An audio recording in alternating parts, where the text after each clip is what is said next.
sa mga Kapuso fans, kuyog ang ilang mga pamilya ang gipahigayong block screening sa family history ni atong Sabado. Ani ang report.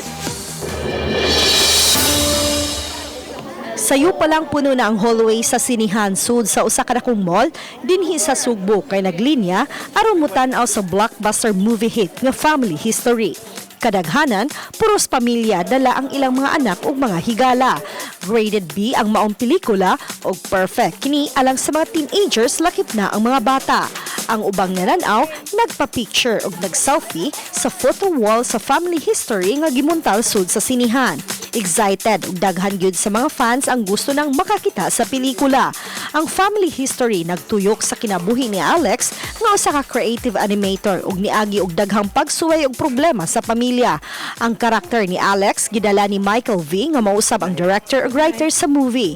Iyang kauban ang highly acclaimed actress nga si Dawn Zulueta ug uban pang mga Kapuso stars. Sa maong blockbuster screening, nibisita ang Vice President ug Head sa GMA Regional TV, Mr. Oliver Victor Amoroso aron ipaambit ang mensahe ni Michael V pinaagi sa text.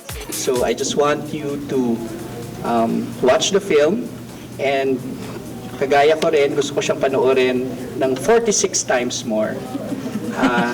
Alamin nyo ano yung sinasabi nilang palagi sa social media, nababasa nyo na hashtag 46 dahil maintindihan nyo siya after nyo mapanood yung pelikula.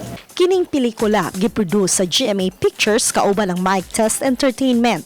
Ang showing sa pelikula nagsugod niadtong Hulyo 24. Pagkahuman sa screening, daghan sa mga mitanaw ang nakahilak sa mensahe sa pelikula.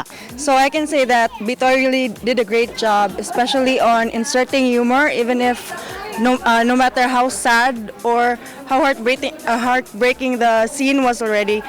Smooth kayo. Very nice movie. Very nice. Yes. Na siya funny niya. At the end, touching kaayo, nakakry jud ko. Manay ba yun nga, family is life.